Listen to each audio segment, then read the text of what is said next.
Studio microphone, radio dialogue recap. Yuzuru Hanyu and Mansai Nomura, the sacred stage of Saimai. Opening, Nomura's reflections on spring and outdoor theater. The program opens with Mansai Nomura sharing his seasonal reflections.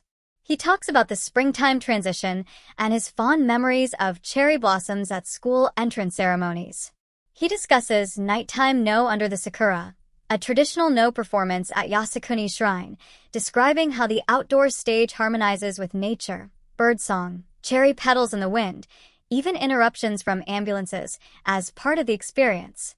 He reminisces about famous open-air no stages, like Itsukushima Shrine's overwater stage and Chuzunji's mountain stage, highlighting their mystical ambience under changing light and natural surroundings.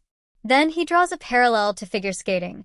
Though now an indoor sport, skating originated outdoors, reminding us that both traditions share a deep-rooted relationship with the natural world. Enter Yuzuru Hanyu, part 2 of their conversation. Nomura warmly welcomes back Yuzuru Hanyu to the show. In their previous conversation, they discussed Bolero from Nate Stellata. This time, they dive into Saimai, the program inspired by the Onmyoji film and its theme music, originally associated with Nomura's performance as Abe no Saimai. Yuzuru reflects, "That program saved me." Speaking of the 2018 Olympic gold medal, he says Saimai was pivotal in shifting his perspective from landing jumps for scores to using them as vehicles for expression. He realized that jumping wasn't the goal, but part of the journey through storytelling. The jump as expression, not just technique.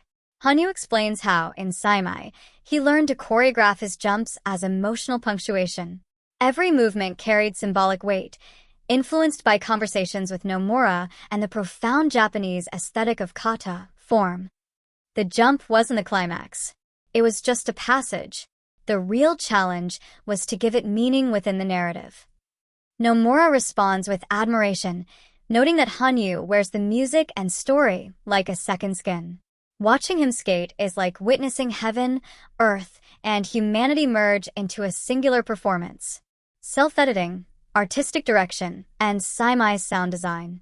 For the first time, Hanyu edited the Saimai music himself, adjusting tempo, adding sound effects, and even using reversed audio to capture the right texture.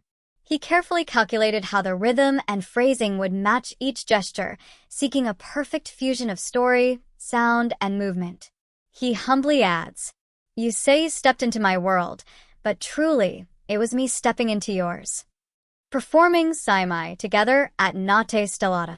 They both reflect on performing Saimai live together during Nate Stellata. Nomura returned to his role after 20 years, donning the full costume of Abe no Saimai. Hanyu says it was like having the real Saimai beside him. They described the challenge of coordinating movement and energy in the live show, how Nomura, acting as a guiding spirit, would recite lines as Hanyu performed, almost like casting a spell to summon him. "I trained to perform the full version every night," Hanyu admits, "even though my body could barely keep up." He adds that performing Saimai with Nomura was more intense than the Pyeongchang Olympics, requiring 6-minute warm-up drills and mental focus to channel both the character and his past performances. East meets West, bridging cultures through art. Hanyu poses a thoughtful question. Figure skating is Western.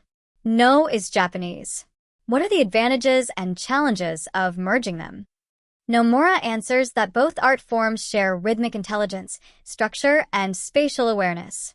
He draws parallels between figure skating's gliding, leaping flow, and No's minimalist, rhythmic control. Both use silence, pause, and explosive movement to create dramatic contrast. They talk about how composers like Ravel were inspired by Japanese aesthetics, leading to Bolero and its meditative repetition. Both agree that repetition in music and movement, when done with mastery, can heighten emotional impact. The shared language of movement and emotion. Hanyu reflects on Michael Jackson, saying, "Even with the sound muted, you could feel the music through his body." That's what Hanyu strives for in skating, to embody the music so clearly that viewers can see the sound even if they can't hear it. Nomura nods, calling this a kind of somatic storytelling. He says true artists, whether in dance or no or skating, don't just perform, they channel. On becoming more than a person, the idea of profession, Yuzuru Hanyu. Toward the end, Nomura comments that Hanyu is no longer merely an individual, but a public presence, a cultural symbol. He even jokingly calls him profession, Yuzuru Hanyu. Hanyu responds modestly. He recognizes that people's idea of Yuzuru Hanyu has grown beyond him. He sees it as his duty to keep growing into that role, to keep honoring the public's expectations, especially in remembering and supporting disaster-affected regions like Tohoku 3.11. Closing thoughts. Nomura closes with awe. There are few men like you in Japan today. Hanyu smiles, saying he hopes they can collaborate again in the future. Not immediately, but someday, when profession, Yuzuru Hanyu, has grown further. Cherry Blossom Final Reflections, Legacy, Responsibility, and Artistic Harmony.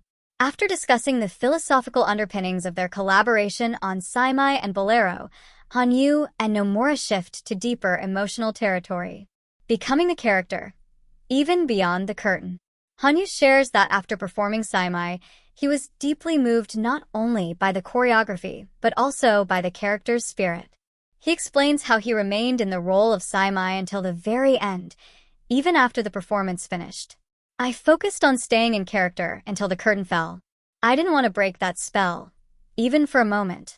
In contrast, he recalls how at the Pyeongchang Olympics he was so overwhelmed with joy that Yuzuru Hanyu the person burst forth at the end of the routine. But with Saimai at Nate Stellata, the emotional tone was different, more solemn, ritualistic, sacred. They both acknowledge that the final moment of the Saimai performance, when Nomura chants and Hanyu returns to a standing shikigami pose, followed by the appearance of the five-pointed star, Gagosiai, on the ice, was designed as a powerful symbol of prayer, purification, and transcendence. The responsibility of being, Yuzuru Hanyu, Nomura praises Hanyu again for becoming something larger than himself. You're no longer just Yuzuru Hanyu-kun. You're a public figure, a symbol. Hanyu accepts this with humility. He reflects. The image of Yuzuru Hanyu that fans hold in their hearts sometimes, it feels like it's already beyond me. It's floating ahead of me, like a dream I'm still chasing. He expresses a desire to keep evolving, not just as a skater, but as a human being worthy of that admiration. He reiterates his commitment to staying connected to people affected by disasters, especially 3.11, the Great East Japan earthquake, which remains a personal and public mission for him. Nomura's deep respect and a look to the future. Nomura remarks that there are few men in Japan today who possess the same level of dedication, depth, and grace as Hanyu. They both laugh, acknowledging the weight of such praise, but also the joy of creative synergy. Nomura ends with, "We could talk forever, but time is limited. I hope we'll meet again in a few years, when profession, Yuzuru Hanyu, has grown even more." Hanyu replies warmly, "Yes, let's meet again. Thank you so much."